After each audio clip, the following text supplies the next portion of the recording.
6:30 a.m. Hope my neighbors don't hate me on a Sunday. Let's see this old kitty cat get started.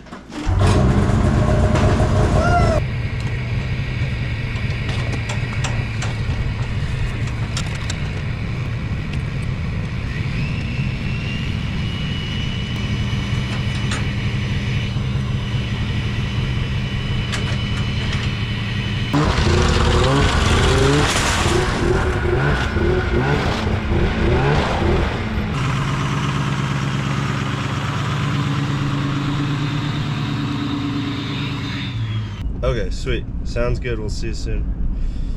See you. Alright, I just got off the phone with the boss man. You already probably know what we're in for by the title of this video, but yeah, I'm not really sure what we're getting into. We're going on a recovery mission though. We'll get a full update from him when we get down to the parking lot. But basically he's got a blown up sled about 8 miles deep, and they've attempted twice to pull it out with other sleds, but it's in a pretty technical spot, it seems like. So the good old Arctic Cat is going on its 3rd rescue mission of the year, had already pulled out 2 summits, and yeah, I'm excited for this one. He doesn't know 100% until like the time is gonna come. Like, who knows? They might have a small window to sneak in, but Right. I mean, we could still go for it, but I don't want to get out there and then have it like a 3rd failed attempt getting this thing out, you know? All right, we just had a long chat and basically came to the conclusion that we're gonna just play standby and not drive out to Big Sky because it's like an hour drive, and just wait and get some food, and hopefully around noon it clears. The problem is there's just low hanging clouds and the pilot won't be able to see shit. Yeah, on a normal day you'd be able to see mountains right there, Bridgers. It's just so damn foggy. This is Wes here. Got a sled. Trailer for the dead sled. While these wing slabs are relatively small, they can push skiers and riders into rocks, off cliffs, and off cliffs.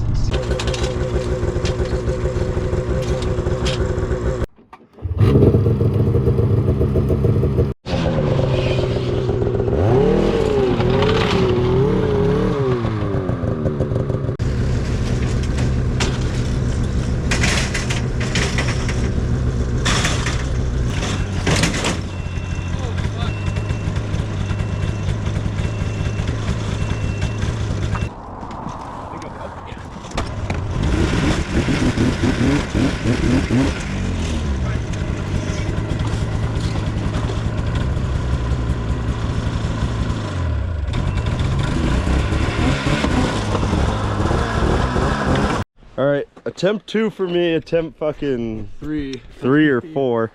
We didn't actually go down last time, the ceilings were too low. All right, yeah. Hunter, what happened and what have you done? We think we have a thrown jackshaft bearing, which destroyed a chain case and a secondary clutch. But regardless, the sled is in a very, very bad spot. Helicopter's got to come. So thanks to my good buddies, it's happening. Shout out Walker for the sled. Shout out Sway for the trailer. Shout out Daniel for the second hand. Shout out Daniel's buddy for the ramp. It's all coming together. All the parts and pieces are finally working today. Helicopter's supposed to come in about an hour and a half. So we're going to go out there and rig her up with some straps, fly her to the top of the hill, tow her out. Yeah, the park won't let us drop it here because of people, and there's no one here. So pretty annoying. So we're going to have to drag it. How far do you think? It's about 8 miles. Oh. But we're gonna drag it 8 miles. Luckily, it's all downhill. It's all downhill, and we got some dirt to mess around in as well. So much for scratching. How are we looking on a beacon? Yeah, we're good.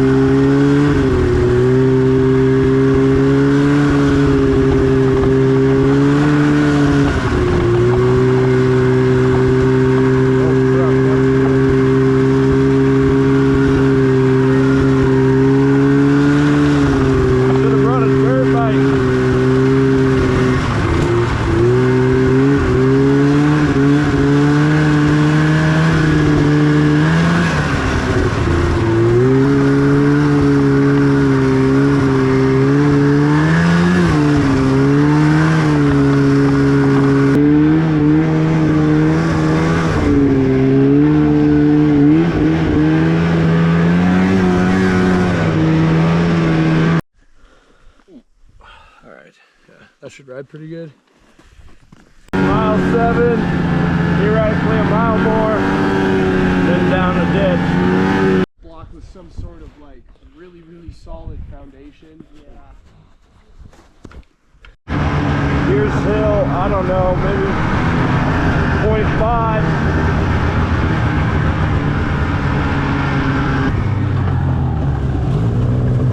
Yeah, that'd be pretty hard to pull off a sled.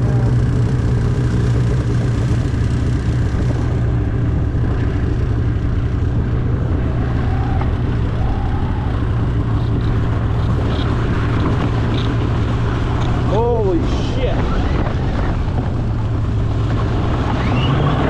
Oh, wow. Alright, the GoPro's obviously not going to do us justice, but he got this sled in a bad spot.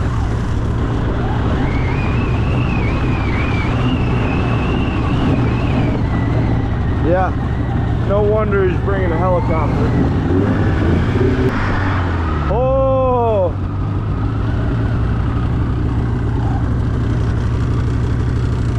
There she resides. Oh my gosh. Oh, I'm glad no one's been messing with her at least. No one wanted to try to get it up those hills. Dude, this thing.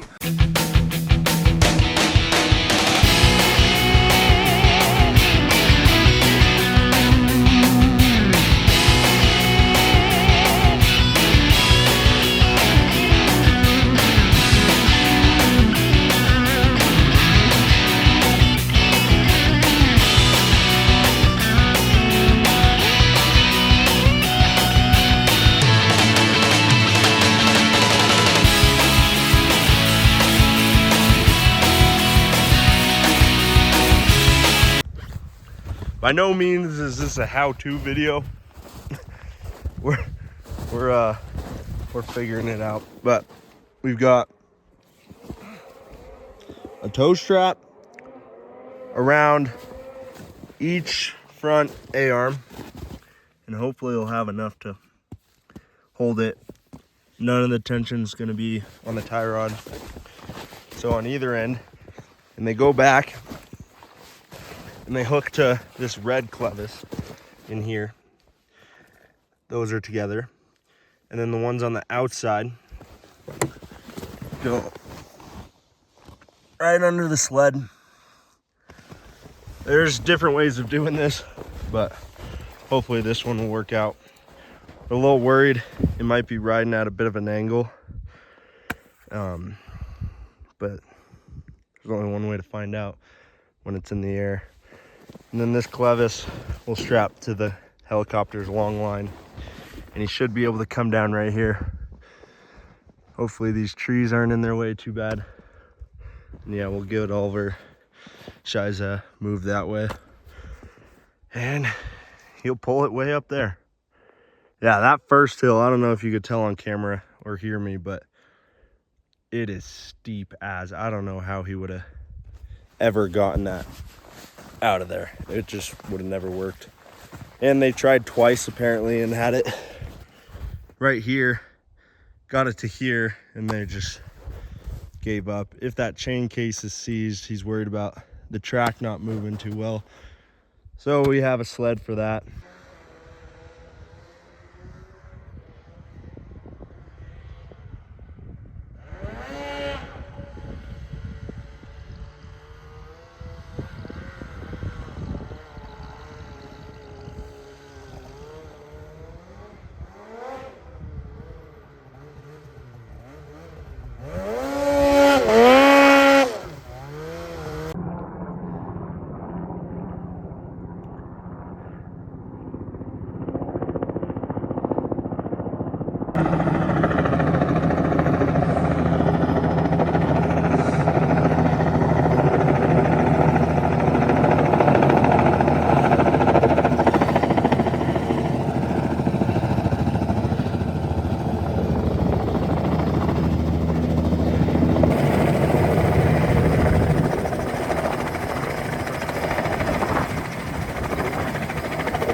airborne.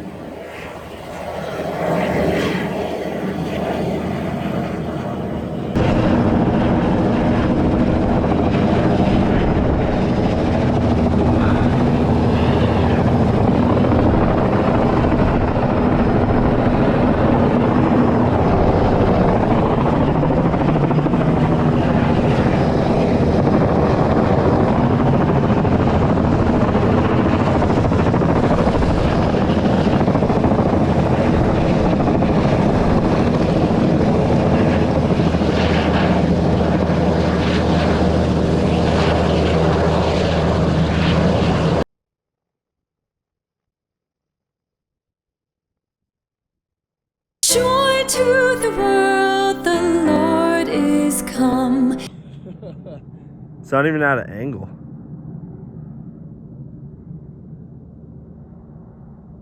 It just drops.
There it is.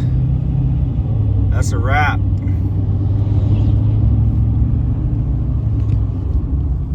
We spent most of our time trying to get that sled out of there. There was 2 of us and 3 sleds.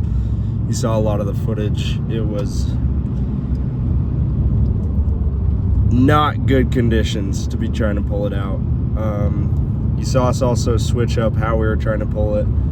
Just wasn't working quite right, needed someone on it. So what we ended up doing towards the last 2 miles was buzzing back to the car, dropping a sled, going back, and Hunter ended up riding on the sled, and that worked out a lot better. But we got it, headed to the car wash, and then he's headed to tear that thing apart and see what's actually wrong with it. Hopefully he's able to fix it. He's ordered 2 new clutches, and hopefully if it's the chain case, he thinks he'll be able to fix it. But if it's some bearings in there, I'm not a mechanic, but it could be catastrophic. So hopefully he can fix it, but we'll see.